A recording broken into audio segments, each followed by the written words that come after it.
أعوذ بالله من الشيطان الرجيم. بسم الله الرحمن الرحيم.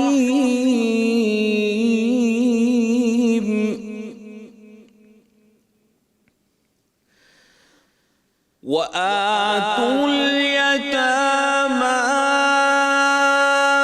أموالهم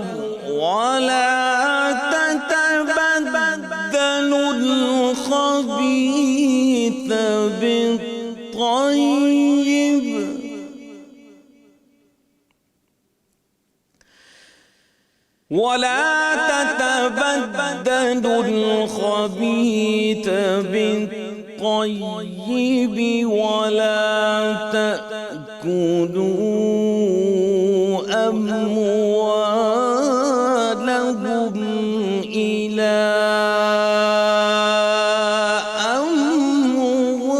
أموالكم إنه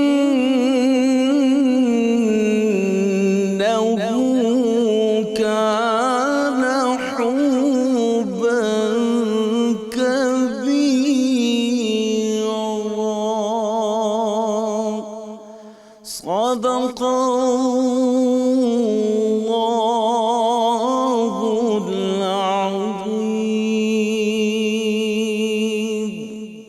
اور یتیموں کو ان کے مال دے دو اور پاک چیز کے بدلے ناپاک چیز نہ لو، اور ان کے مال اپنے مال میں ملا کر نہ کھاؤ، بے شک یہ بہت بڑا گناہ ہے۔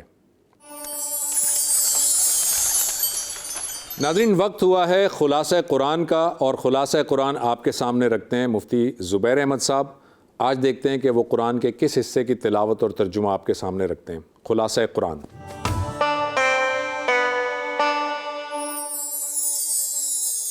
نحمدہ ونصلی علی رسولہ الکریم، اما بعد۔ پارہ نمبر 13 کا مختصر اور منتخب خلاصہ یہ ہے کہ 12ویں پارے کے آخر میں حضرت یوسف علیہ السلام کا قصہ بیان کیا گیا تھا۔ وہ قصہ چلا ہوا آ رہا ہے۔ فَدَخَلَ مَعَهُ السِّجْنَ فَتَيَانِ، یہاں سے اللہ رب العزت نے حضرت یوسف علیہ السلام کے قصے کا ایک نیا رخ اور ایک نیا موڑ بیان فرمانا شروع فرمایا۔ ہوا یہ کہ جب حضرت یوسف علیہ السلام کو عزیز مصر کی بیوی مبینہ طور پر جس کا نام زلیخا بتایا گیا، اس عورت کی طرف سے اور اس کی جمع کردہ شہر کی دیگر خواتین کی بنیاد پر جب فریفتگی کا معاملہ سامنے آیا اور عزیز مصر کی بیوی کی طرف سے نعوذ باللہ گناہ کی دعوت دی گئی، اور اللہ رب العزت نے حضرت یوسف علیہ السلام کو معصوم رکھا، بچائے اور محفوظ رکھا، تو اس موقع پر حضرت یوسف علیہ السلام نے یہ دعا فرمائی، قال رب السجن احب الی مما یدعوننی الیہ، اے میرے رب، قید خانہ جیل میرے لیے زیادہ بہتر ہے بمقابلہ اس جرم اور سنگین گناہ کے جس کی طرف یہ سب مجھے دعوت دے رہی ہیں۔ اللہ نے ان کی چالوں سے یوسف علیہ السلام کو چنانچہ محفوظ رکھا اور جیل کے اندر ہی حضرت یوسف علیہ السلام کو بھیج دیا گیا۔ یہاں یوسف علیہ السلام قید کے اندر تھے کہ 2 نوجوان قید کے اندر جیل خانے میں آ پہنچے۔ ان 2 نوجوانوں پر بادشاہ کو کھانے میں زہر ملا کر دینے کا الزام تھا۔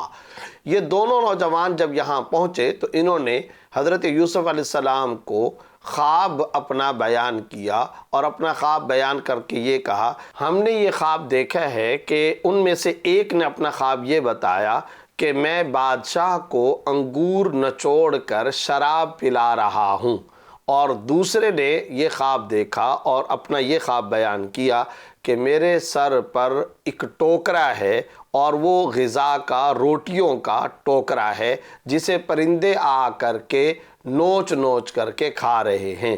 ان 2 جوان قیدیوں نے جو یہاں آئے تھے یوسف علیہ السلام کے ساتھ اب قید خانے اور جیل کے اندر آ کر کے اپنی جیل اور قید کاٹ رہے تھے، یہاں آ کر انہوں نے یہ خواب بیان کیا۔ حضرت یوسف علیہ السلام نے پیغمبرانہ شفقت کی بنیاد پر ان کو ان کی تعبیر بتانے سے پہلے دعوت توحید دی۔ اللہ رب العزت کی توحید کی طرف ان کو دعوت دی، اور پھر اس کے بعد ان کو ان کے خوابوں کی تعبیر بیان فرمائی، اور اس میں یہ بات بیان فرمائی بغیر تعیین کے، بغیر ان میں سے کسی ایک کو فکس اور مقرر کیے، یوسف علیہ السلام نے فرمایا تم میں سے ایک آدمی باعزت بری ہو جائے گا، اور دوسرے کے بارے میں کہا کہ یہ دوسرا سزا پائے گا۔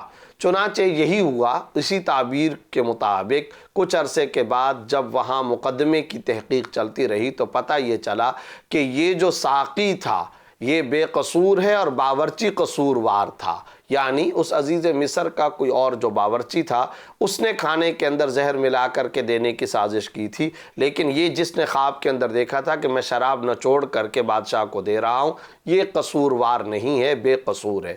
چنانچہ اس کو یہاں سے باعزت بری کر دیا گیا۔ جب یہ جیل سے رہا ہونے لگا تو اس وقت یوسف علیہ السلام نے اس رہائی پانے والے جوان کو یہ بات فرمائی کہ جب تم حکمران بادشاہ مصر کے پاس جاؤ تو ان کو یہ ضرور یاد دلا دینا کہ تمہاری جیل اور قید خانے کے اندر ایک بے گناہ قیدی بھی قید کے اندر ہے اور جیل کاٹ رہا ہے۔ یہ شخص یہ کہہ کر کہ ہاں میں جا کر کے بادشاہ مصر کو یہ ضرور یاد دلا دوں گا، مگر جب یہ باہر گیا تو انسانی فطرت ہے، جب مشکل گزر جاتی ہے تو پھر اس وقت مشکل کی جو حالتیں ہوتی ہیں وہ بھی بھول جایا کرتی ہیں۔ چنانچہ یہ نوجوان وہاں جا کر کے بھول گیا، اور اس نے بادشاہ کو حضرت یوسف علیہ السلام کے قید میں ہونے کا معاملہ بیان نہیں کیا۔ کچھ عرصہ جب گزر گیا تو ایک دن بادشاہ نے اپنے دربار کے اندر تمام درباریوں سے ایک سوال یہ پوچھا کہ میں نے ایک خواب دیکھا ہے، اس کی کوئی تعبیر بیان کرو۔ خواب میں نے یہ دیکھا ہے کہ 7 گائے ہیں اور موٹی گائے ہیں، ان کو دبلی پتلی گائے کھا رہی ہیں۔ اسی طرح 7 خوشے ہیں، ہرے بھرے تر و تازہ ہیں، لیکن دوسری طرف 7 خوشے ایسے ہیں جو بالکل سوکھے ہیں اور خشک ہیں۔ اس کی کیا تعبیر ہے؟ چنانچہ بعض معبرین نے تو اس موقع پر یہ کہا کہ یہ تو ایسے ہی پریشان کن خیالات کا مجموعہ ہے اور ہم تعبیر جانتے بھی نہیں ہیں۔ اس موقع پر اس ساقی کو، وہ جو باعزت رہائی پا کر کے آیا تھا، اس کو حضرت یوسف علیہ السلام یاد آ گئے۔ اس نے بادشاہ مصر سے کہا کہ آپ کی جیل اور قید کے اندر ایک شخص ہے، وہ تعبیر بہت اچھی بتاتا ہے، آپ اپنے اس خواب کی تعبیر اس سے پوچھئے۔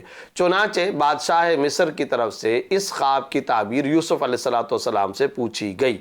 حضرت یوسف علیہ السلام نے بجائے اس کے کہ یہ پہلی بات فرماتے کہ مجھے کیوں قید کے اندر رکھا ہے اور میں بے گناہ ہوں، ان سب باتوں کے بجائے چونکہ ملت کا فائدہ اس خواب کی تعبیر سے تھا اور چونکہ قوم کا فائدہ تھا، تو یوسف علیہ السلام نے تعبیر بیان کرتے ہوئے یہ فرمایا کہ آپ کے خواب کی تعبیر یہ ہے کہ دراصل جو آپ کے ارکان سلطنت نے آپ کو نہیں بتائی، 7 سال تک یہاں پر کھیتی باڑی کر کے آپ کو اناج محفوظ کر لینا چاہیے۔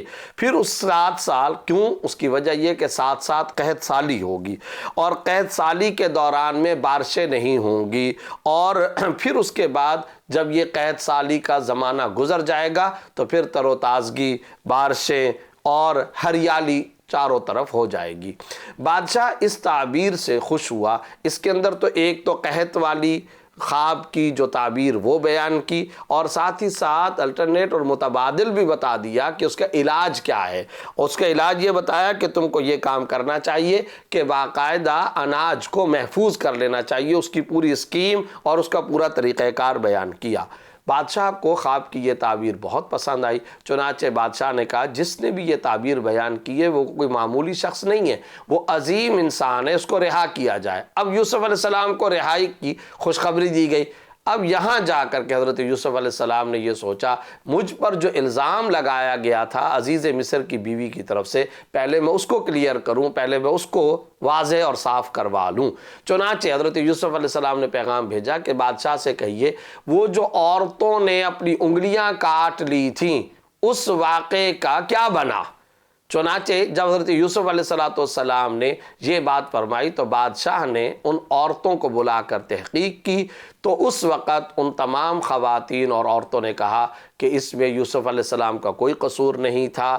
اسی طرح عزیز مصر کی بیوی نے بھی باقاعدہ طور پر یہ کہا کہ یہ میری غلطی تھی، حضرت یوسف علیہ السلام کا کوئی قصور نہیں تھا۔ اس طرح اللہ رب العزت نے حضرت یوسف علیہ السلام کی پارسائی، عفت اور پاک دامنی کو واضح فرما دیا۔ چنانچہ جنہوں نے الزام لگایا تھا انہوں نے ہی اس الزام کو واپس لے لیا اور اپنی غلطی کا اقرار و اعتراف کیا۔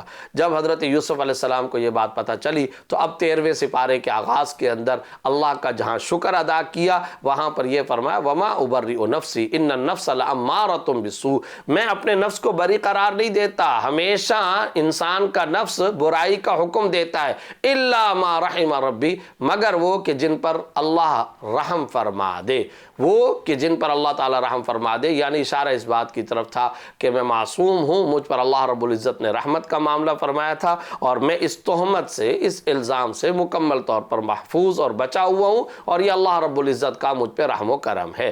اس موقع پر شاہ مصر نے حضرت یوسف علیہ السلام کو دوبارہ بلایا اور بلا کر کے دوبارہ اس خواب کی تعبیر پوچھی۔ چنانچہ تاکیدی طور پر یوسف علیہ السلام نے خواب کی دوبارہ تعبیر بتائی۔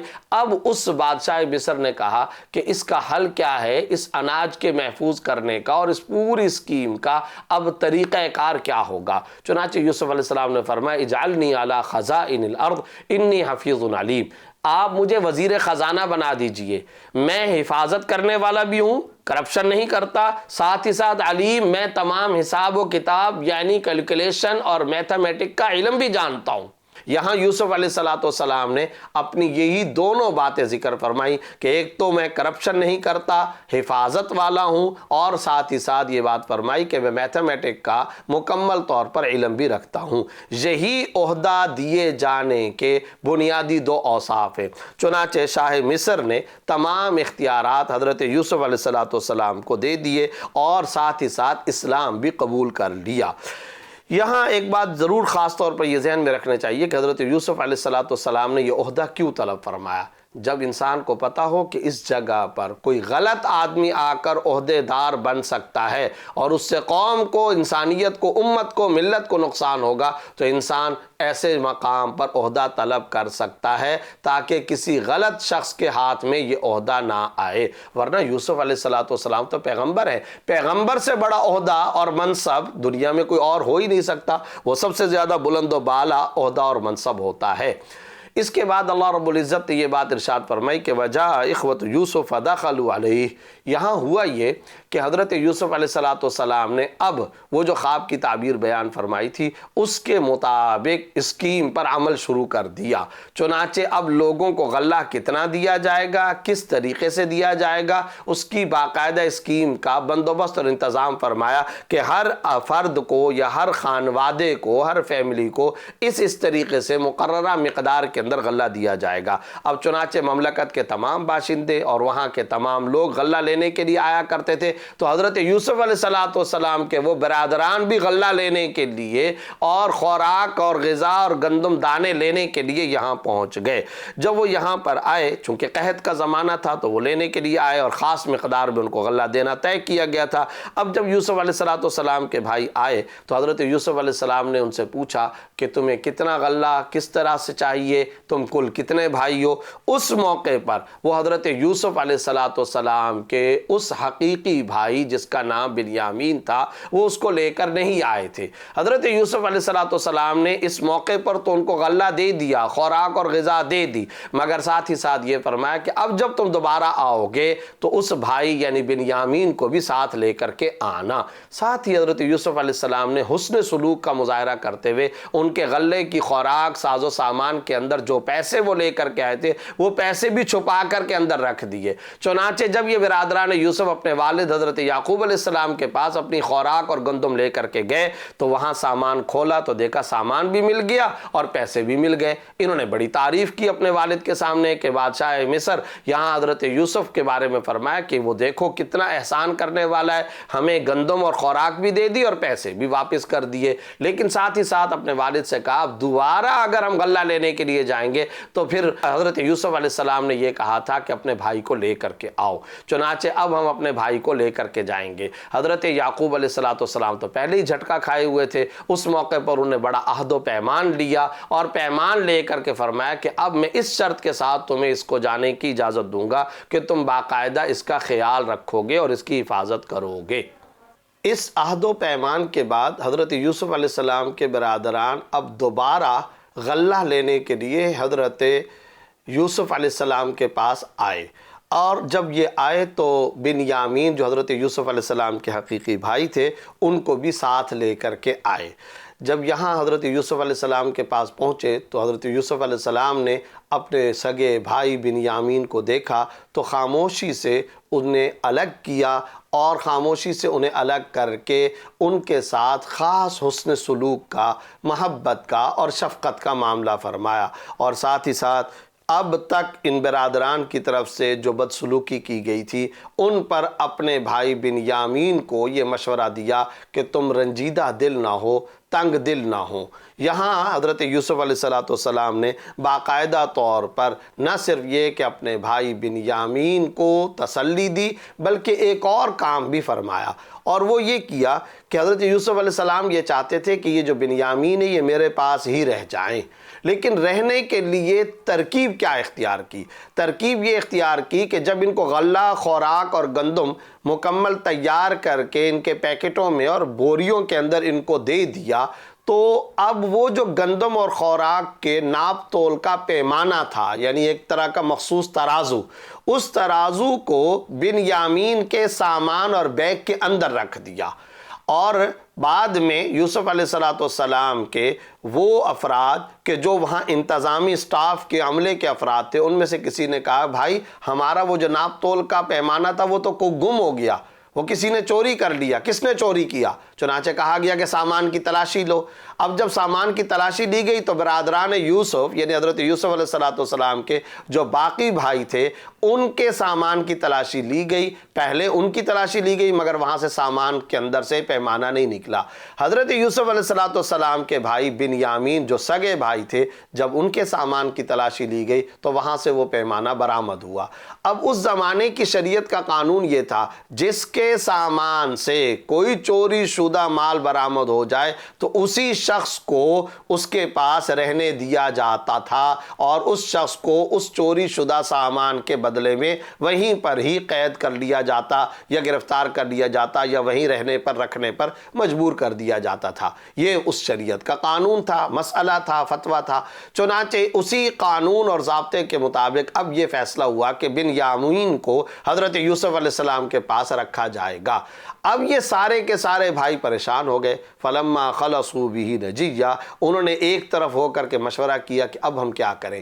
پہلے بھی ایک مرتبہ یہ معاملہ ہو چکا کہ یوسف علیہ السلام کو ہم اپنے والد سے بہلا پھسلا کر کے لے کر کے چلے گئے تھے اور لے جا کر کے ہم نے کنویں میں ڈال دیا تھا۔ اس وقت تو ہم نے یہ بہانہ بنایا تھا کہ یوسف کو بھیڑیا کھا گیا۔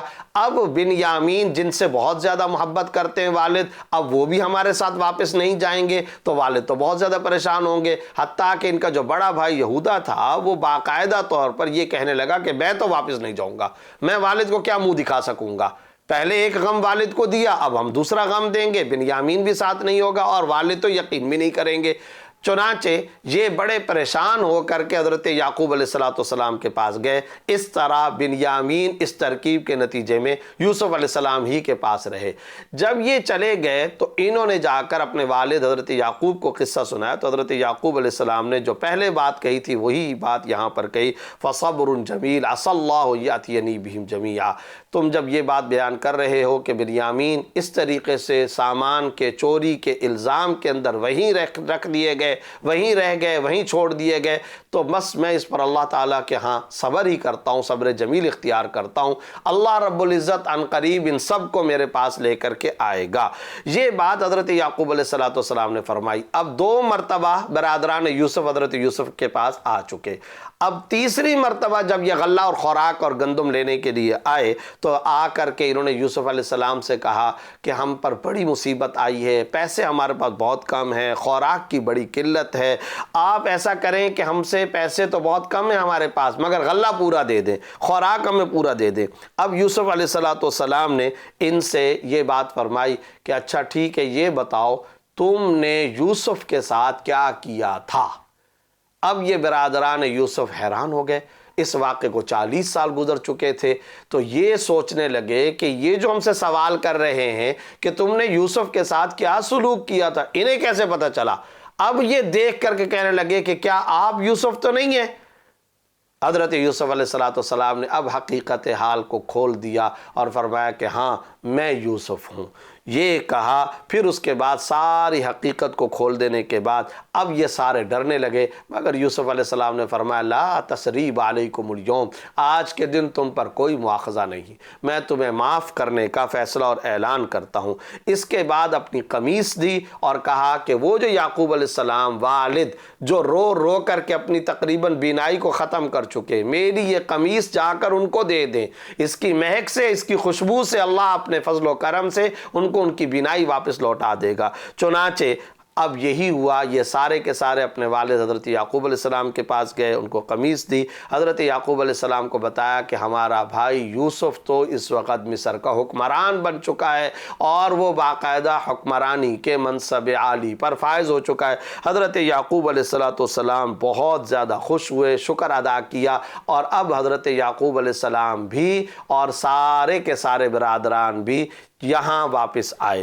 اور یہ چوتھی مرتبہ جب حضرت یعقوب علیہ السلام اپنے بیٹوں کے ساتھ آئے تو حضرت یوسف علیہ السلام باہر نکلے، جو اب تخت نشین ہو چکے تھے، استقبال فرمایا، مصر سے باہر آئے، والد کا خوب اکرام فرمایا اور آ کر تخت پر بٹھایا، سب سجدے میں گر گئے۔ یوسف علیہ السلام نے کہا کہ اللہ کا شکر ہے، سجدہ شکر ادا کیا گیا۔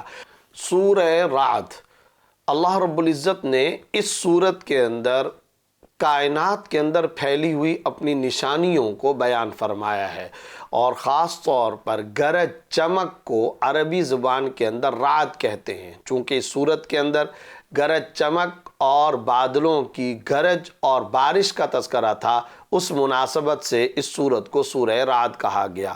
اس سورت میں توحید کا بیان، رسالت کا بیان اور توحید و رسالت پر ہونے والے مشرکین اور کفار کے اعتراضات اور ان کے جوابات کو اللہ رب العزت نے بیان فرمایا۔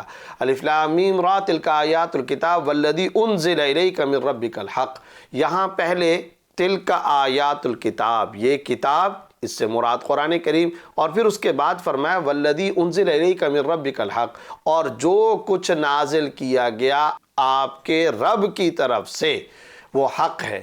اب سوال یہ کہ پیچھے کتاب کا تذکرہ اور پھر اس کے بعد جو کچھ اللہ کی طرف سے، آپ کے رب کی طرف سے نازل کیا گیا آپ کی طرف، اس سے قرآن بھی مراد ہو سکتا ہے اور اس سے حدیث بھی مراد ہو سکتی ہے، کیونکہ حدیث کا جو معنی اور مفہوم ہوتا ہے وہ بھی وحی کی ایک قسم ہے، اس کو وحی غیر مطلوب کہتے ہیں، وہ بھی اللہ ہی کی طرف سے ہوتی ہے، البتہ اس کے الفاظ رسول اللہ صلی اللہ علیہ وسلم کی جانب سے ہوتے ہیں۔ تو گویا پتہ چلا وحی کی دو قسمیں، وحی مطلوع یعنی وہ وحی جس کی تلاوت کی جاتی ہے وہ قرآن کریم ہے، تلک آیات الکتاب کے اندر اس کو بیان کیا گیا، والذی انزل الیک من ربک الحق، اس کے اندر حدیث کا امکان موجود ہے کہ حدیث مراد ہو، کیوں وہ بھی اللہ ہی کی طرف سے ہے مگر اس کے الفاظ رسول اللہ صلی اللہ علیہ وسلم کی طرف سے ہوتے ہیں۔ اس سے حدیث کی حجیت کا بھی واضح طور پر پتہ چل رہا ہے۔ اس کے بعد اللہ رب العزت نے قدرت کی نشانیوں کو بیان کرتے ہوئے فرمایا اللہ الذی رفع السماوات بغیر عمد ترونها ثم استوى على العرش وسخر الشمس والقمر كل يجري لأجل مسمى يدبر الامر يفصل الآیات لعلکم بلقاء ربکم توقنون۔ اللہ وہ ذات ہے جس نے آسمان کو بلند کر لیا بغیر ستونوں کے، تم خود دیکھتے ہو کئی مقامات پر، خلق السماوات والارض، یہاں رفع السماوات، اللہ نے آسمان کو بلند کیا، تم دیکھتے ہو، پھر اس کے بعد اللہ نے عرش پر استوا فرمایا، سورج کو، چاند کو مسخر فرمایا، اور یہ تمام چیزیں اپنے وقت مقررہ پر ایک ڈسپلن، ایک منظم نظام کے تحت چل رہی ہیں۔ تمام امور کا، معاملات کا اللہ رب العزت بندوبست فرماتا ہے، انتظام فرماتا ہے، اور یہ ساری نشانیاں تمہارے لیے تاکہ تم اللہ سے ملنے کا یقین رکھو۔ یہ نشانیاں کئی مقامات بات پر اللہ رب العزت نے بیان فرمائی. اس کے بعد لہو معقبات من امری، فرشتوں کی ذمہ داری کو بیان فرمایا کہ یہ انسانوں کو بحکم الہی حادثات سے بچاتے ہیں. مگر یہ یاد رکھیں یہ اسی وقت ہوتا ہے جب وہ انسان اللہ کے حکم کے مطابق چلے. لیکن اگر وہ اللہ کی نافرمانی کرے اور پھر عذاب خداوندی آتا ہے تو پھر یہ فرشتے جو حفاظت کے لیے انسان کے ساتھ ہوتے ہیں وہ فرشتے ہٹ جایا کرتے ہیں.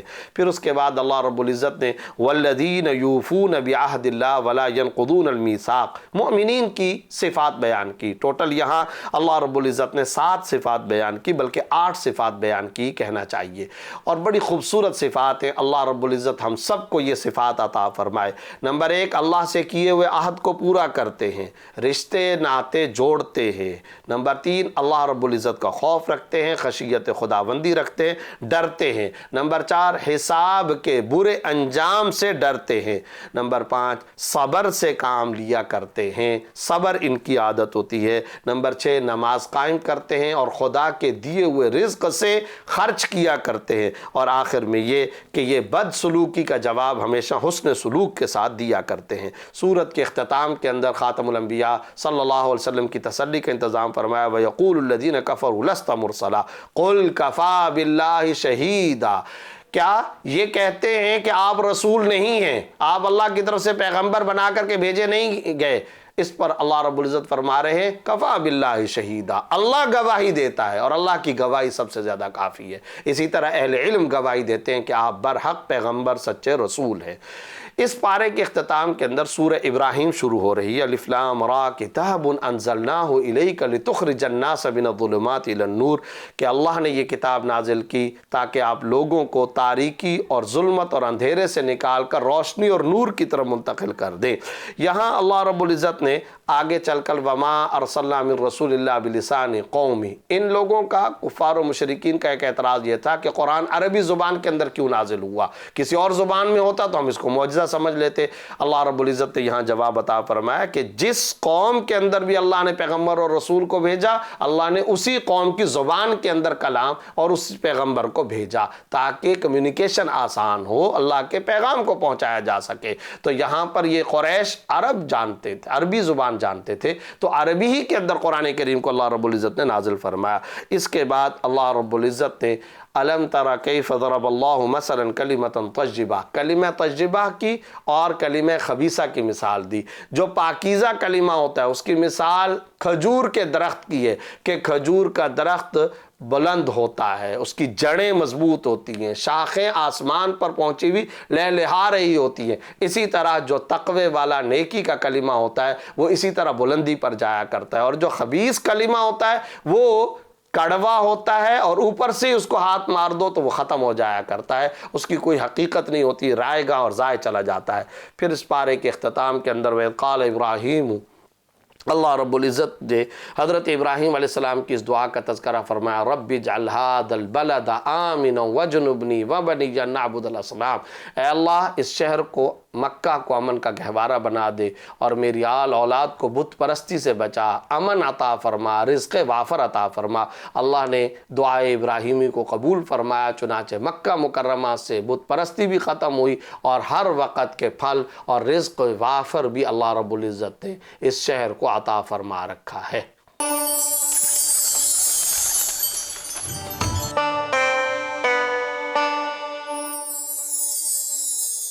بسم اللہ الرحمن الرحیم. اللہ کے پیغمبر صلی اللہ علیہ وسلم کا ارشاد ہے کہ رحم کرنے والوں پر الرحمن سب سے زیادہ رحم کرنے والا رحم کرتا ہے، رحم کرے گا. یہ ایک بڑی خوشخبری ہے ان سب لوگوں کے لیے کہ جو بندوں پر رحم کرتے ہیں. اللہ کے بندے اس دنیا میں اللہ کی جانب سے ہمارے لیے ایک امتحان ہے. ہم اگر ان کے ساتھ اچھا رویہ اختیار کریں گے تو اللہ ہمارے ساتھ کرم کا رویہ اختیار کرے گا. ہم اگر ان کے ساتھ زیادتی کریں گے تو اللہ تعالیٰ ان کی جانب سے ہم سے بدلہ لے گا. یہ اب ہم پر منحصر ہے کہ ہم کیا رویہ اختیار کرتے ہیں. اللہ کے پیغمبر صلی اللہ علیہ وسلم کا ارشاد ہے کہ تم اگر ان پر رحم کرو گے کہ جو زمین پر ہیں تو وہ کہ جو آسمان پر ہے وہ تم پر رحم کرے گا. یہ خوشخبری بڑی قیمتی ہے، لیکن اس خوشخبری کے پیچھے ایک وعید بھی ہے، ایک وارننگ بھی ہے کہ اگر تم اللہ کے بندوں پر زیادتی کرو گے تو پھر اللہ تمہیں چھوڑے گا نہیں، پھر وہ تم سے بدلہ لے گا۔ قرآن مجید سے یہ بات معلوم ہوتی ہے، قیامت کے روز اللہ تعالیٰ جن باتوں کا سب سے پہلے فیصلہ کرے گا ان میں سے ایک وہ بات ہوگی جس کے بارے میں قرآن نے کہا وَإِذَا الْمَوْءُودَةُ سُئِلَتْ، وہ دن جس دن کے زندہ دفن کی گئی لڑکی بچی سے پوچھا جائے بِأَيِّ ذَنبٍ قُتِلَتْ، وہ کس گناہ کی پاداش میں نتیجے میں قتل کی گئی، کیا وجہ بنی کہ کسی نے یہ ظلم کیا۔ اللہ تعالیٰ اس کو برداشت نہیں کریں گے کہ کوئی شخص اس دنیا میں کسی کے ساتھ ظلم کرے، اور اللہ تعالیٰ اس بات کو بہت پسند فرماتے ہیں کہ انسان دوسرے انسان کے ساتھ نرمی، رحم اور معاف کرنے کے رویے کو اختیار کرے۔ السلام علیکم ورحمۃ اللہ وبرکاتہ۔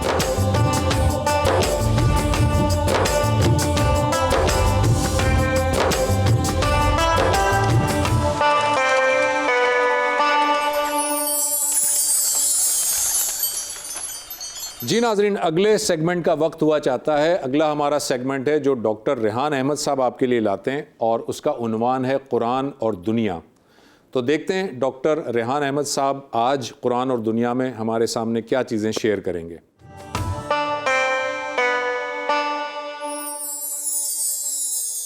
اگست 2022 میں دنیا بھر کے اخبارات میں ایک خبر شائع ہوئی اور لوگوں نے اس خبر کو بڑی دلچسپی سے پڑھا۔ خبر یہ تھی کہ جاپان کے ایک نرسنگ ہوم میں 4 سال سے کم عمر بچوں کو ملازمت دی جا رہی ہے۔ اب 4 سال سے کم عمر بچے ظاہر ہے کوئی کام نہیں کر سکتے، ان کا کام صرف ایک ہی تھا کہ اس نرسنگ ہوم میں جو بزرگ موجود ہیں وہ بزرگ ان بچوں کی اداؤں کو، ان کی باتوں کو دیکھیں، سنیں اور محظوظ ہوں، تاکہ ان کی زندگی کے جو آخری ایام ہیں وہ خوشی کے ساتھ گزریں۔ یہ خبر جو بظاہر ایک دلچسپ چیز ہے، در حقیقت ایک المیہ ہے اور ایک المیہ کا بیان ہے، اور وہ المیہ خاندانی نظام کا المیہ ہے۔ یعنی اس کا مطلب یہ ہے کہ مشرق اور مغرب میں خاندانی نظام کس درجے میں کمزور ہو چکا ہے یا ختم ہو چکا ہے۔ خاندان کیا ہے اس کو سمجھ لیجیے کہ خاندان نوجوانوں کے لیے نہیں بنایا گیا، نوجوانوں کو خاندان کی ضرورت نہیں ہوتی، خاندان چھوٹے بچوں اور بزرگوں کے لیے ہوتا ہے، اور انسانی سماج میں اکثریت نہیں کی ہوتی۔ انسانی بچہ جانوروں کے بچوں سے بالکل مختلف ہوتا ہے۔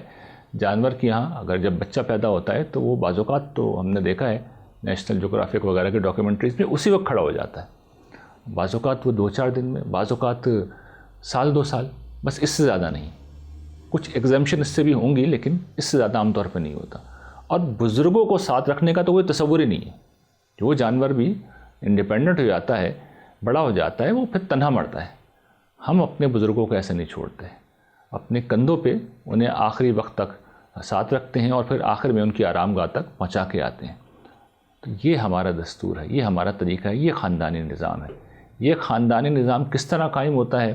ہمارے دین نے اور انسانیت نے ہمیشہ اس کا ایک ہی طریقہ درست سمجھا ہے، وہ یہ کہ مرد اور عورت نکاح کے تعلق میں جڑیں۔ اب نکاح کیا ہوتا ہے اس کو سمجھ لیں۔ نکاح مستقل رفاقت کا اعلانیہ عہد ہے، اس بات کو سمجھ لیں۔ تعلق 2 دن کا نہیں ہے، 2 گھڑی کا نہیں ہے، 2 ماہ کا نہیں ہے، مستقل ہے اور اعلانیہ ہے سب کے سامنے۔ اس کے لازمی نتیجے کے طور پر جو چیز پیدا ہوتی ہے وہ یہ کہ ذمہ داری اٹھانی ہے، ذمہ داری پیدا بھی ہوگی اور ذمہ داری اٹھائی بھی جائے گی۔ اس کے برعکس زنا کو اگر آپ دیکھ لیں تو وہ چھپ کے ہوتا ہے اور اسی طریقے سے عارضی ہوتا ہے، تھوڑی دیر کے لیے ہوتا ہے۔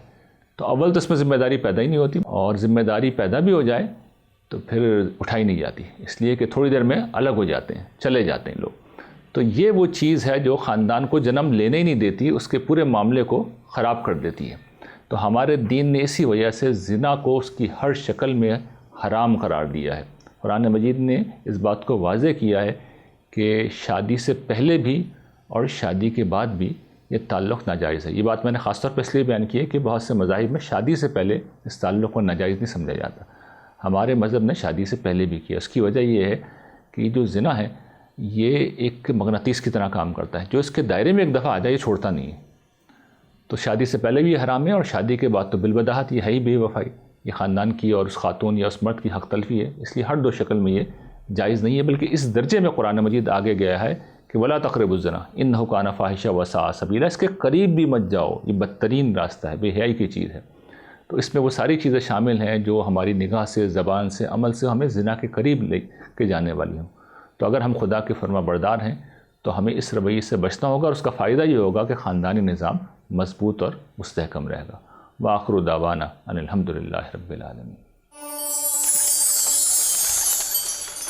ناظرین، سکون قلب اللہ تعالیٰ کی دی ہوئی بہت ساری نعمتوں میں سے ایک نعمت ہے۔ انسان چاہے کیسے بھی حال میں ہو، لیکن اگر اسے دل کا اطمینان ہے اور دل کا سکون ہے تو یہ ایک بہت بڑی نعمت ہوتا ہے۔ ہمارا اگلا سیگمنٹ ہے سکون قلب، جس میں ہم سابق کرکٹر مشتاق احمد صاحب کی گفتگو سنتے ہیں۔ چلتے ہیں سکون قلب کے سیگمنٹ کی جانب۔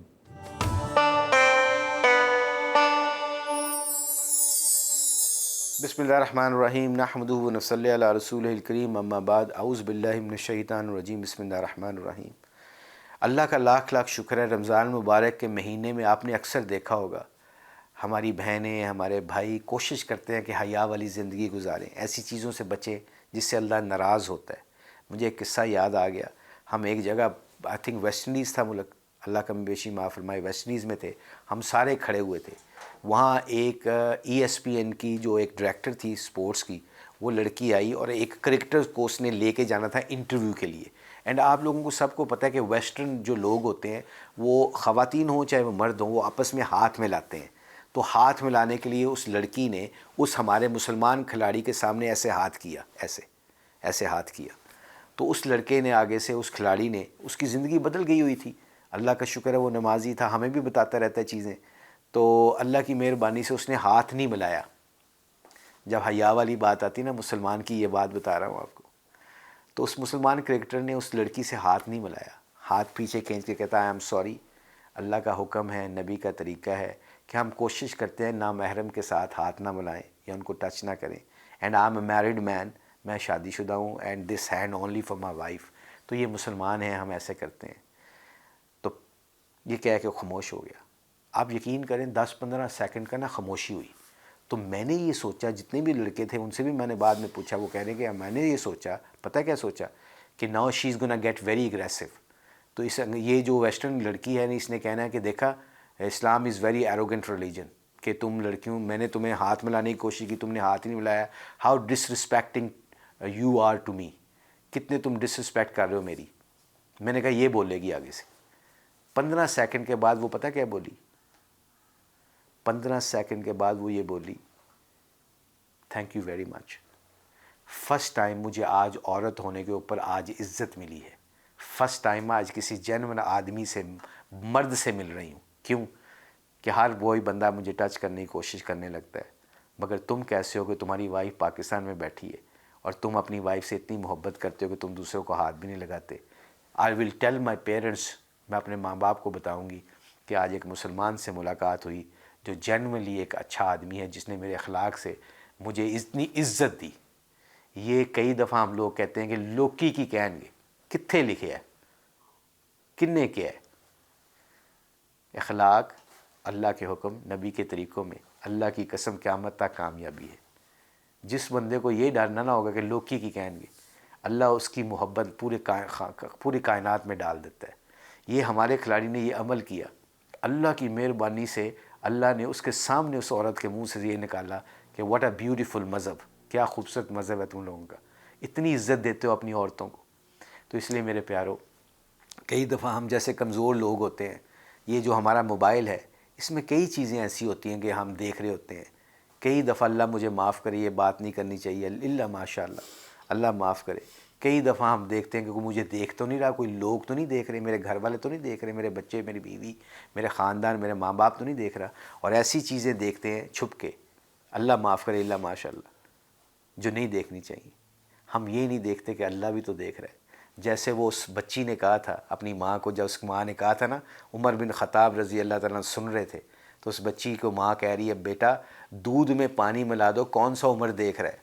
تو عمر رضی اللہ تعالیٰ عنہ باہر سن رہے تھے، تو بچی نے کیا کہا، اماں عمر تو نہیں دیکھ رہا، عمر تو یہاں پہ نہیں ہے، اللہ تو ہے نا اماں، اللہ سے چھپ سکتے ہیں ہم؟ اس لیے جو بندہ تنہائی کے گناہوں سے بچے گا، اللہ اس کو اپنے علم سے علم اور اپنے حلم سے حلم عطا کرے گا۔ یہ بڑا مشکل کام ہے، اس لیے مسلمان کے اندر حیا ہوتی ہے۔ اور دیکھو اللہ کے نبی نے اپنے صحابہ کو حیا سکھائی تھی، تو اللہ سے دعا ہے کہ یہ جو کام ہم آج دنیا میں پھر رہے ہیں ایز اے مسلمان، اپنے اخلاق کی وجہ سے لوگوں کو انسپائر کریں، جیسے ہمارے کھلاڑی نے ہاتھ نہ ملانے کے اوپر اس کو اسلام کی ایک اتنی خوبصورت چیز بتائی۔ انشاءاللہ مجھے اللہ کی امید ہے، اللہ سے امید ہے اسی طرح لوگوں کی زندگیاں بدلیں گی جب ہمارے عمل بولیں گے، ہمارا علم نہیں بولے گا۔ اللہ سے دعا ہے کہ اللہ ہر وہ عمل کرنے کی توفیق عطا فرمائے جس سے اللہ راضی ہوتا ہو۔ آپ کو یاد ہوگا کہ کل ہم نے احسن القصص یعنی حضرت یوسف علیہ السلام کے واقعے کی ابتدا کی تھی اور اس کا پہلا حصہ آپ کے سامنے رکھا تھا۔ آج اسی احسن القصص کا دوسرا اور آخری حصہ آپ کے سامنے رکھنے جا رہے ہیں، تو چلتے ہیں ہم قصص الانبیاء کی طرف۔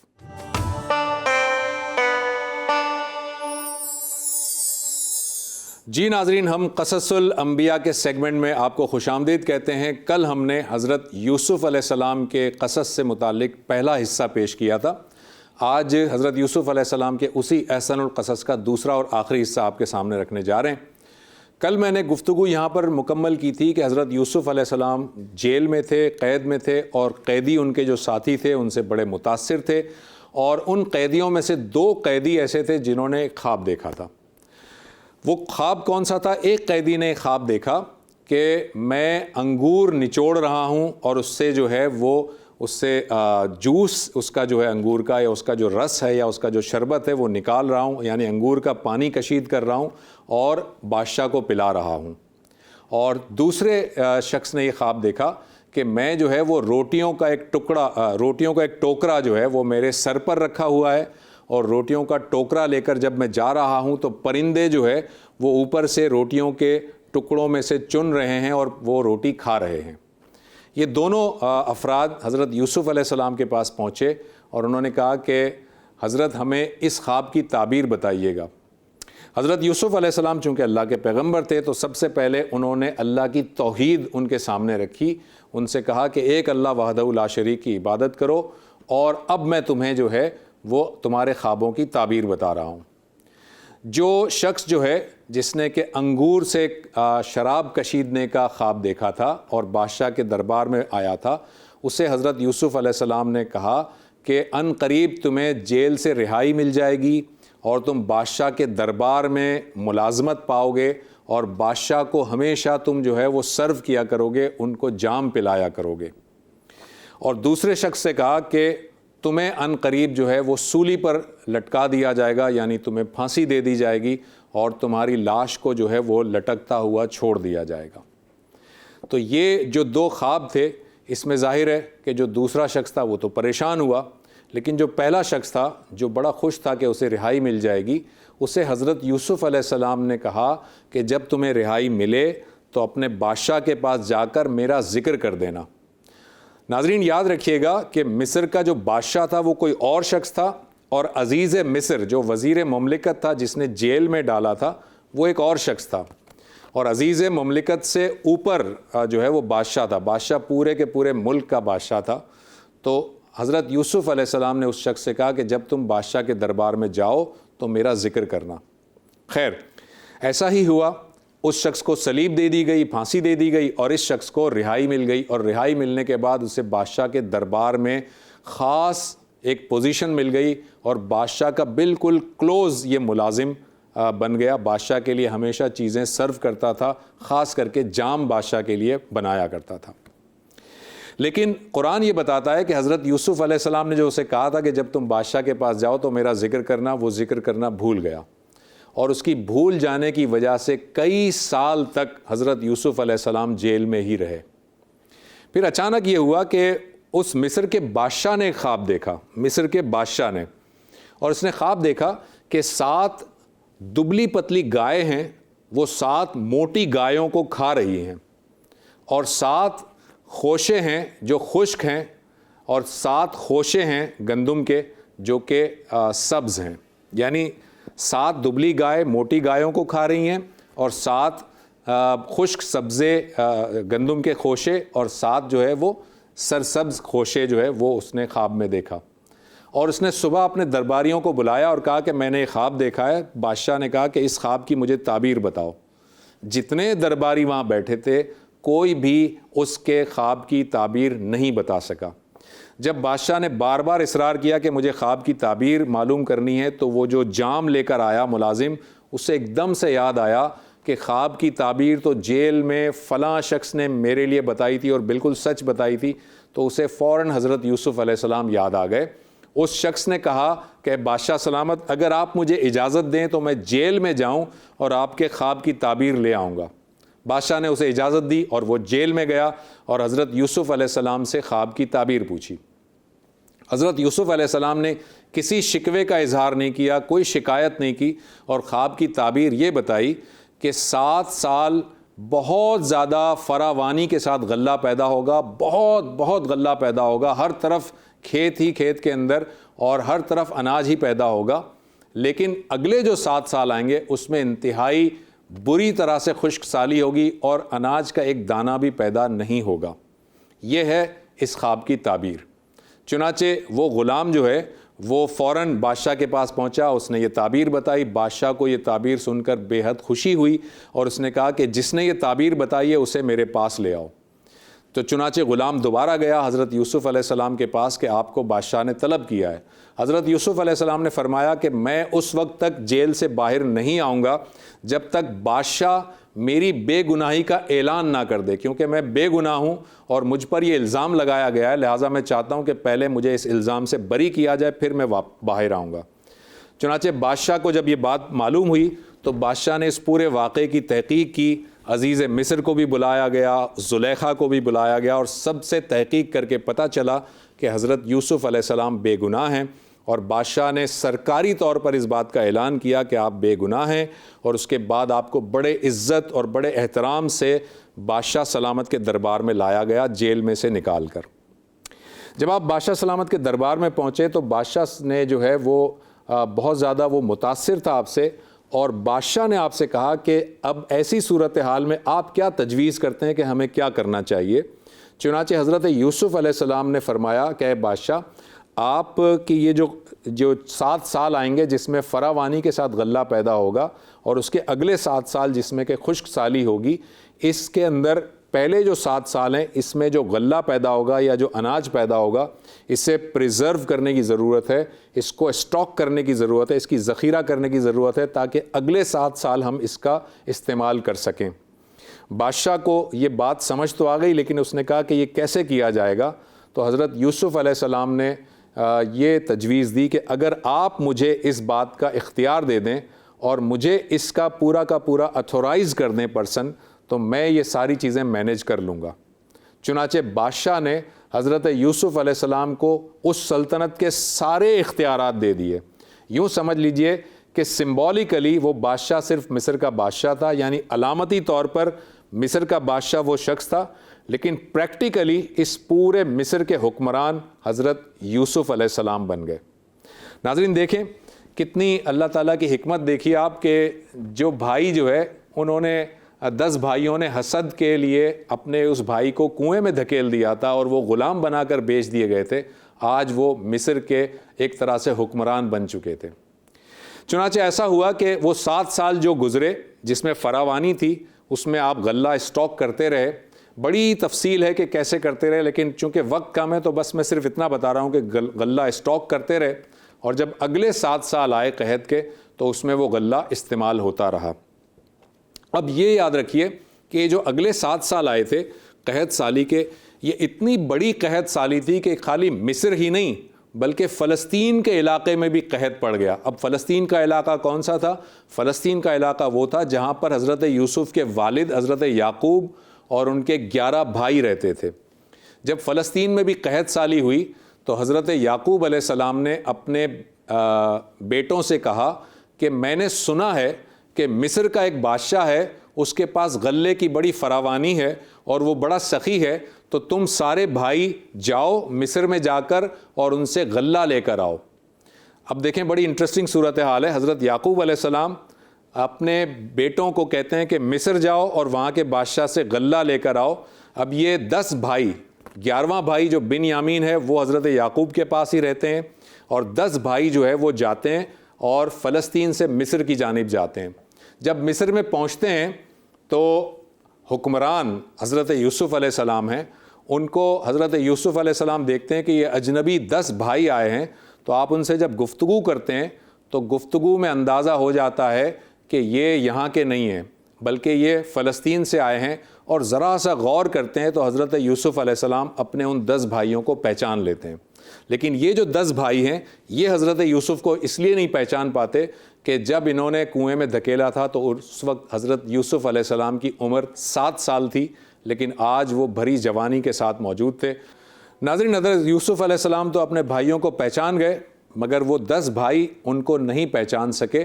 انہوں نے پوچھا گھر میں اور کون کون ہے؟ تو ان بھائیوں نے بتایا کہ ہمارے ایک بوڑھے والد ہیں جو نابینا ہو چکے ہیں، اور ہمارا ایک چھوٹا بھائی ہے جو ان کی خدمت کے لیے وہاں موجود ہے، اور ہمارا ایک اور بھائی بھی تھا جو کہ جس کو بھیڑیا کھا گیا تھا۔ یہ 10 بھائیوں نے حضرت یوسف کو بتایا ہمارا ایک اور بھائی بھی تھا جس کو بھیڑیا کھا گیا تھا۔ حضرت یوسف علیہ السلام دل ہی دل میں مسکرائے اور ان کو غلہ دے دیا، اور غلے میں سامان ہی میں وہ قیمت بھی واپس رکھ دی، یعنی ان کی رقم بھی واپس رکھ دی، ان سے رقم نہیں لی گئی، اور یہ بھائی چلے گئے۔ جب یہ جانے لگے تو حضرت یوسف علیہ السلام نے ان سے کہا کہ اگلے سال اگر تم غلہ لینے آؤ تو اپنے اس چھوٹے بھائی کو بھی لے کر آنا، ورنہ غلہ نہیں ملے گا۔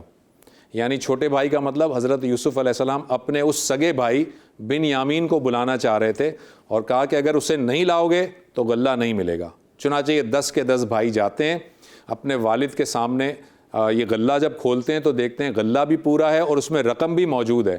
بڑی تعریف کرتے ہیں کہ بہت اچھا بادشاہ تھا، بڑی اس نے خاطر مدارت کی اور رقم بھی واپس کر دی، لیکن ابا جان اس نے یہ کہا ہے کہ آئندہ غلہ لینے آؤ تو بن یامین کو بھی ساتھ لے کر آنا، اپنے چھوٹے بھائی کو، ورنہ غلہ نہیں ملے گا۔ اب حضرت یعقوب علیہ السلام پھر پریشان ہوئے، انہوں نے کہا کہ اب میں بن یامین کو تو تمہارے ساتھ ہرگز نہیں بھیجوں گا، پہلے بھی تم نے دھوکے سے حضرت یوسف کے ساتھ کچھ برائی کی تھی، اب یہ بن یامین کو میں نہیں بھیجوں گا۔ لیکن وہ بھائی بہت قسمیں کھانے لگے، کہنے لگے کہ ہم جھوٹ نہیں بول رہے، بادشاہ نے کہا ہے کہ بن یامین کو نہیں لاؤ گے تو غلہ نہیں ملے گا۔ لہٰذا بالآخر حضرت یعقوب علیہ السلام نے دل پر پتھر رکھ کر بن یامین کو ساتھ کیا اور دوبارہ سے اگلی دفعہ غلہ لینے کے لیے اب یہ 11 بھائی مصر کی جانب روانہ ہوئے۔ جب یہ 11 بھائی وہاں پر پہنچے تو حضرت یوسف علیہ السلام اپنے چھوٹے بھائی کو دیکھ کر پہچان گئے۔ یہ چھوٹا بھائی ان کا سگا بھائی تھا جو کہ ان کی والدہ حضرت راحیل کے بطن سے پیدا ہوا تھا، جو سب سے چھوٹا بھائی تھا۔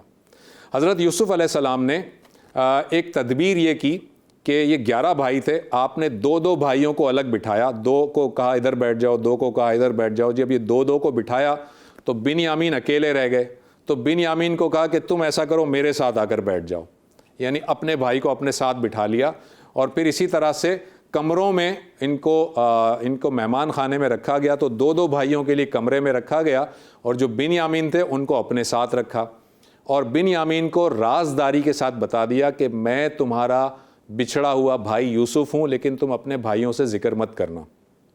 چنانچہ بن یامین بڑے خوش ہوئے، اور دوسرے دن غلہ دوبارہ بھرنے لگے۔ غلہ دیتے وقت حضرت یوسف علیہ السلام نے بن یامین کے سامان میں ایک پیالہ رکھ دیا، اور پیالہ رکھنے کے بعد وہ جب جانے لگے تو پیالہ جو ہے وہ کھو جانے کی وجہ سے سپاہیوں نے سب کی تلاشی لی، اور جب سب کی تلاشی لی تو بن یامین کے سامان سے وہ پیالہ نکل آیا جو کہ حضرت یوسف ہی نے رکھا تھا اللہ تعالیٰ کے حکم سے۔ اب جب وہ پیالہ نکل آیا تو سپاہیوں نے کہا کہ تم تو چور ہو، تم نے یہ پیالہ چرایا ہے۔ تو وہ بھائیوں سے کہا کہ تمہارا یہ بھائی چور ہے، اور یہ بتاؤ چور کی سزا کیا ہوتی ہے؟ تو انہوں نے کہا کہ ہمارے والد یعقوب کی شریعت میں چور کی سزا یہ ہے کہ وہ چور ان لوگوں کے حوالے کر دیا جاتا ہے جس کا مال اس نے چرایا ہے۔ لہٰذا اس شریعت کے مطابق بن یامین کو انہوں نے کہا کہ اب بن یامین یہیں رہے گا، تم 10 بھائی چلے جاؤ۔ تو وہ بھائی بڑے پریشان ہوئے اور انہوں نے کہا کہ اس چھوٹے نے یہ چوری کی ہے اور اس کا جو دوسرا بھائی تھا جس کو بھیڑیا کھا گیا تھا وہ بھی چوری کیا کرتا تھا۔ پھر حضرت یوسف علیہ السلام جو ہے مسکرائے دل ہی دل میں کہ یہ کتنا جھوٹ بول رہے ہیں، لیکن بہرحال یہ بھائی جو ہے پریشان ہوئے اور انہوں نے کہا کہ اب ہم اگر ابا جان کے پاس جائیں گے اور یہ کہیں گے کہ بنیامین نے چوری کی ہے تو وہ ہماری بات کا یقین نہیں کریں گے، لہٰذا یہ ہوتا ہے کہ وہ جو 10 بھائی ہیں ان میں سے ایک بھائی کہتا ہے کہ میں بھی مصر میں رہوں گا، اور 9 بھائیوں کو کہا جاتا ہے کہ تم جاؤ اور ابا جان سے ساری بات بیان کرو۔ چنانچہ یہ سارے کے سارے بھائی وہاں جاتے ہیں، حضرت یعقوب علیہ السلام سے واقعہ بیان کرتے ہیں۔ حضرت یعقوب علیہ السلام ایک خط لکھتے ہیں اور کہتے ہیں کہ یہ خط ہے، میری درخواست ہے کہ دوبارہ بادشاہ کے پاس جاؤ اور التجا کرو کہ وہ اسے چھوڑ دیں۔ یہ بھائی دوبارہ واپس آتے ہیں مصر میں اور حضرت یوسف علیہ السلام کو یعقوب علیہ السلام کا خط دیتے ہیں۔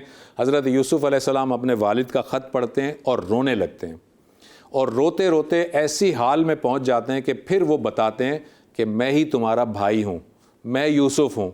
اور وہ سارے کے سارے بھائی اس وقت بہت زیادہ پشیمان ہوتے ہیں، شرمندہ ہوتے ہیں، اور شرمندہ ہو کر وہ کہتے ہیں کہ ہم نے جو قصور کیا ہے آپ ہمیں معاف کر دیجئے، اور حضرت یوسف علیہ السلام سب کو معاف کر دیتے ہیں اور کہتے ہیں کہ جاؤ یہ میرا کرتا لے جاؤ اور ابا جان کی آنکھ پر یہ کرتا رکھ دینا تو ان کی بینائی لوٹ آئے گی، اور پھر سارے کے سارے اہل و عیال کو لے کر سب کے سب مصر آ جاؤ۔ چنانچہ یہ بھائی جاتے ہیں حضرت یوسف علیہ السلام کا کرتا لے کر، حضرت یعقوب علیہ السلام کی بینائی واپس آ جاتی ہے، اور حضرت یعقوب علیہ السلام اپنے تمام اہل خانہ سمیت جو کہ بچے پوتے پوتیاں سب ہوتے ہیں، کوئی 95 افراد کا یہ قبیلہ مصر آتا ہے، اور حضرت یوسف علیہ السلام ان سب کا استقبال کرتے ہیں۔ حضرت یوسف علیہ السلام جب دربار میں ان کا استقبال کرتے ہیں تو اس زمانے کی روایات کے مطابق بادشاہ سلامت کے سامنے جب دربار میں آتے ہیں تو حضرت یعقوب علیہ السلام ہوتے ہیں، اور حضرت یوسف کی جو سوتیلی والدہ تھیں جن کا نام لیا تھا وہ ہوتی ہیں، اور 11 بھائی ہوتے ہیں۔ اور یہ دربار کے اندر جب آتے ہیں تو اس زمانے کی روایت کے مطابق بادشاہ سلامت کے آگے اس طرح سے باؤ کرتے ہیں۔ باؤ کرنے والے لوگ کون تھے؟ ایک والد، ایک والدہ اور 11 بھائی۔ حضرت یعقوب علیہ السلام اپنے بیٹے کو کہتے ہیں کہ بیٹا یاد ہے تم نے بچپن میں خواب دیکھا تھا کہ ایک چاند، ایک سورج اور 11 ستارے تمہیں سجدہ کر رہے ہیں، یہ ہے اس خواب کی تعبیر، ایک چاند، ایک سورج اور 11 ستارے تمہیں سجدہ کر رہے ہیں۔ اور اس طرح سے آپ کا یہ خواب اللہ تعالیٰ نے پورا کروایا، اور اللہ تعالیٰ نے اس حسد کی وجہ سے وہ بھائی جس برائی میں مبتلا تھے ان کو ان کی سزا ملی، اور حضرت یوسف علیہ السلام کو یہ جزا ملی کہ اللہ تعالیٰ نے انہیں حکومت دی۔ بہرحال حضرت یوسف علیہ السلام پھر مصر کے اندر انہوں نے ان سب کو وہیں بسا لیا، اور اس طرح یہ سمجھ لیجئے کہ یہ جو اسرائیل کے لوگ تھے یعنی حضرت یعقوب علیہ السلام کی جو اولاد تھی یہ پھر فلسطین سے نکل کر مصر میں آباد ہو گئی، اور یہ چونکہ 12 بھائی تھے تو ان 12 بھائیوں کی جو نسلیں بنی وہ 12 اسرائیل کے قبیلے بنے۔ اسرائیل کے 12 قبیلے تھے، اور یہ 12 کے 12 قبیلے فلسطین سے نکل کر مصر میں آ کر اب یہاں پر سکونت انہوں نے اختیار کر لی۔ آپ کے سامنے حضرت یوسف علیہ السلام کا مقبرہ رکھتا ہوں، یہ ہے نابلس کے اندر، یہ نابلس جگہ کا نام ہے، یہاں پر یہ حضرت یوسف علیہ السلام کے مقبرے کا یہ بیرونی منظر ہے جو آپ اسکرین پر دیکھ رہے ہیں، اور اس کے اندر اگر ہم چلیں تو یہ ہے وہ مقبرہ جو حضرت یوسف علیہ السلام کا ہے۔ یہ اس کا ایک پکچر ہے ایک ڈیفرنٹ اینگل سے، اور یہ دوسری پکچر دیکھیں آپ، یہ وہی مقبرہ ہے دوسرے اینگل سے، اور یہ ایک تیسری پکچر ہے جو کہ اسی مقبرے کی تیسرا اینگل ہے۔ حضرت یوسف علیہ السلام جو ہے وہ انہوں نے مصر میں اپنے تمام بھائیوں کو یعنی کہ 12 کے 12 قبیلوں کو بسایا، اور یہ سارے کے سارے قبیلے کے لوگ، اسرائیل کے لوگ اس وقت تک یہاں رہے جب تک کہ حضرت موسیٰ علیہ السلام کا دور نہیں آیا۔ لہٰذا حضرت موسیٰ علیہ السلام تک وہ فلسطین سے نکل کر مصر کے اندر تمام کے تمام بھائی موجود رہے اپنی اولادوں کے ساتھ۔ جی ناظرین، یہ تھا احسن القصص حضرت یوسف علیہ السلام کا واقعہ جو کہ ہم نے 2 حصوں میں پیش کیا۔ یقیناً آپ کو بہت پسند آیا ہوگا۔ کل انشاءاللہ تعالیٰ اگلے پیغمبر کے ساتھ آپ کے سامنے قصص الانبیاء میں حاضر ہوں گے۔ ایک چھوٹا سا وقفہ لیتے ہیں۔ جی ناظرین، اگلا ہمارا سیگمنٹ ہے پیغام رمضان۔ اور پیغام رمضان آپ کے سامنے لاتے ہیں شجاع الدین شیخ صاحب۔ دیکھتے ہیں پیغام رمضان میں آج ہمارے لیے شجاع صاحب کیا لے کر آئے ہیں۔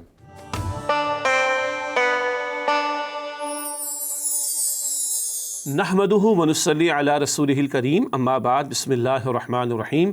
اللہم صلی علی محمد وعلی آل محمد وبارک وسلم۔ رب اشرح لی صدری ویسر لی امری واحلل عقدۃ من لسانی یفقہوا قولی واجعل لی وزیرا من اہلی، آمین یا رب العالمین۔ ناظرین کرام، السلام علیکم ورحمۃ اللہ وبرکاتہ۔ رسول اکرم صلی اللہ علیہ وسلم نے یہ ارشاد فرمایا، الحیاء من شعبۃ الایمان، حیا ایمان کا ایک شعبہ ہے۔ اسی طرح رسول اللہ علیہ السلام نے ارشاد فرمایا کہ حیا اور ایمان دونوں قرانا، دونوں ساتھی ہیں، کمپینینز ہیں۔ اگر ایک چلا جائے تو دوسرا بھی چلا جاتا ہے۔ دو ساتھ بیٹھے ہوتے ہیں، ایک اٹھتا ہے تو محفل اور گیدرنگ ختم ہو جاتی ہے، تیسرا بھی اٹھ کر چلا جاتا ہے۔ تو رسول اللہ صلی اللہ علیہ وسلم نے ارشاد فرمایا کہ حیا اور ایمان دونوں ساتھی ہیں، اگر ایک چلا جائے تو دوسرا بھی چلا جاتا ہے۔ رسول اللہ صلی اللہ علیہ وسلم نے یہ بھی ارشاد فرمایا کہ پچھلے انبیاء اور رسول کو جو نبوت کے کلام میں تعلیمات عطا ہوئیں، ان میں ایک تعلیم یہ بھی تھی، اذا لم تستحی فاصنع ما شئت، جب تمہیں حیا نہ رہے تو تم جو چاہو سو کرو، یعنی جو کرو گے وہ کم ہوگا۔ کیا مطلب؟ جو تباہی آئے گی وہ کم ہوگی۔ ہمارے دین میں حیا کی بڑی اہمیت ہے۔ ہاں، حیا کا تعلق صرف پردے سے نہیں، حیا کا تعلق پردے کے احکامات سے بھی ہے، نگاہوں کی حفاظت سے بھی ہے، ستر اور حجاب کے احکامات سے بھی ہے، اور محرم اور نامحرم کی تمیز کے اعتبار سے بھی ہے، اور ایک خاتون کے لباس کی کیفیات کے اعتبار سے بھی ہے، ایک مرد کے لباس کی کیفیات کے اعتبار سے بھی ہے۔ البتہ یہ حیا کا ایک حصہ ہے۔ حیا کا وسیع تر مفہوم کیا ہے؟ حیا اس فطری جھجک کو کہتے ہیں جو بندے کو گناہ سے روکتی ہے۔ حیا اس فطری جو ہے نیچرل ایک جھجک، ایک ہیزیٹیشن کا نام ہے جو بندے کو برائی سے، گناہ سے روکتی ہے۔ ایک بچہ، ایک بیٹا ماں باپ کے سامنے سینہ تان کر اگر بات کرتا ہے تو ہم کیا کہتے ہیں؟ بڑا بے حیا ہے، بڑا بے حیا ہو گیا، کہتے ہیں نا۔ حالانکہ اس وقت کوئی لباس کا ایشو پیش نہیں آتا، کردار کا مسئلہ پیش آتا ہے، رویے کا مسئلہ پیش آتا ہے، تو ہم کہتے ہیں بڑا بے حیا ہو گیا کہ ماں باپ سے سینہ تان کر بات کر رہا ہے کہ نہیں؟ ایسا ہے کہ نہیں؟ یہ ہے تصور حیا کا وسیع تر۔ اسی لیے حدیث مبارک میں آیا، بندے کو سب سے زیادہ حیا اللہ سے کرنی چاہیے۔ اللہ اکبر! بندے کو سب سے زیادہ حیا اللہ سے کرنی چاہیے۔ آج بندے بندوں کا خوف رکھتے، فلاں ناراض نہ ہو جائے، فلاں کیا کہیں گے، پھر کہا جاتا ہے جی خبردار کیمرے کی آنکھ دیکھ رہی، کیمرہ پکڑ لے گا، پھر ہماری لیکس آ جائیں گی سامنے، ویڈیوز آ جائیں گی سامنے۔ ارے ادھر ڈر رہے ہو، اللہ سے نہیں ڈر رہے؟ ان چیزوں کا خیال کر رہے ہو، اللہ کا خیال نہیں رکھ رہے؟ ان چیزوں کا لحاظ رکھ رہے ہو، اللہ کا لحاظ نہیں رکھتے؟ اللہ اکبر! نوح علیہ السلام نے اپنی قوم سے کہا تھا، ما لکم لا ترجون للہ وقارا، سورہ نوح میں آتا ہے، تمہیں کیا ہو گیا؟ تم اللہ تعالیٰ کی عظمت کا یقین اور اعتقاد نہیں رکھتے، مخلوق کا خوف ہے، اللہ کا خوف نہیں۔ سورہ توبہ میں آتا ہے قرآن کریم میں، اتخشونہم فاللہ احق ان تخشوا ان کنتم مؤمنین، تم لوگوں کا خوف رکھتے ہو، لوگوں سے ڈرتے ہو، اللہ تعالیٰ اس بات کا زیادہ حق رکھتا ہے کہ تم اس سے ڈرو، اس کا ڈر اختیار کرو۔ بہرحال حیا کا یہ وسیع تر تصور ہے۔ ہاں، ہمارے دین میں عفت والی زندگی کے لیے، پاکیزہ زندگی کے لیے، حیا والی زندگی کے لیے، ایک شریفانہ زندگی گزارنے کے لیے، ایک باوقار زندگی گزارنے کے لیے اللہ تعالیٰ کے دین نے بہت سارے احکامات دیے۔ مردوں کو بھی نگاہوں کو نیچے رکھنے کا حکم ہے، سورہ نور کی آیت نمبر 30 میں۔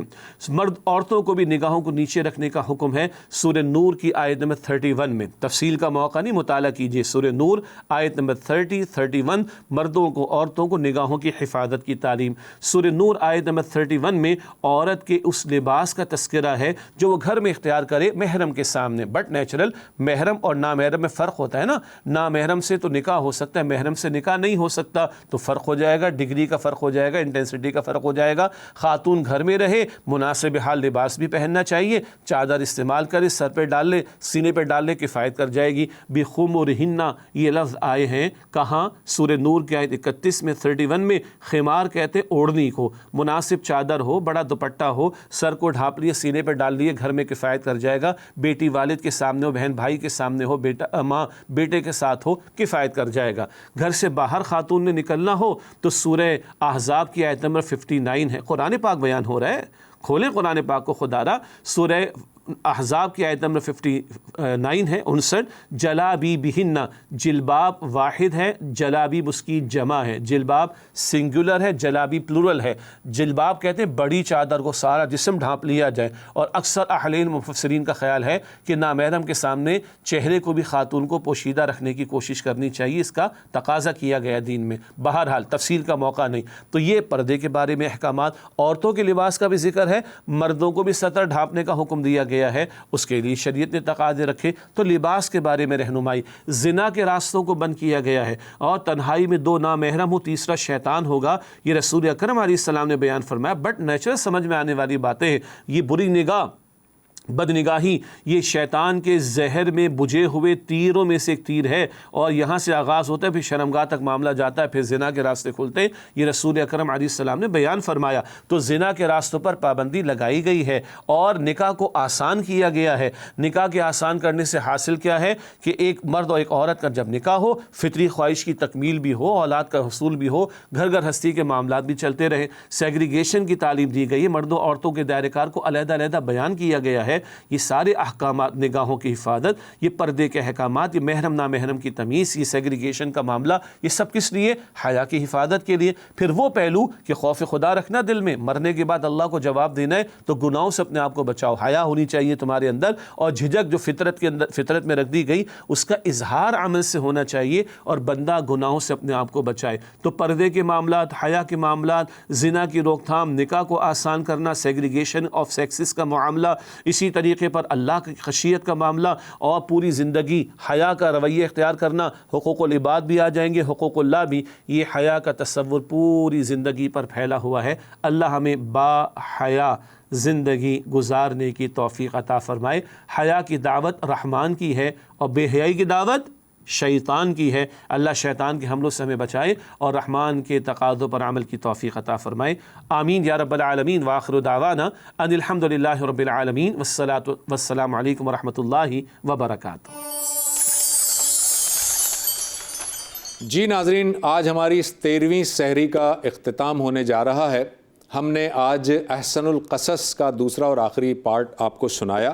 آپ نے دیکھا کہ حسد کرنے والوں کا انجام کیا ہوا، اور حسد کرنے والوں کے ہاتھ کچھ نہیں آیا، اور جس نے صبر کیا، صبر کا دامن ہاتھ سے نہیں چھوڑا، اس کو اللہ تعالیٰ نے کتنی عظمت اور کتنی جو ہے وہ عزت اور آبرو بخشی، اور کتنی بلندیوں پر پہنچایا، کیونکہ اللہ تعالیٰ کہتا ہے ان اللہ مع الصابرین، اللہ تعالیٰ صبر کرنے والوں کے ساتھ ہے۔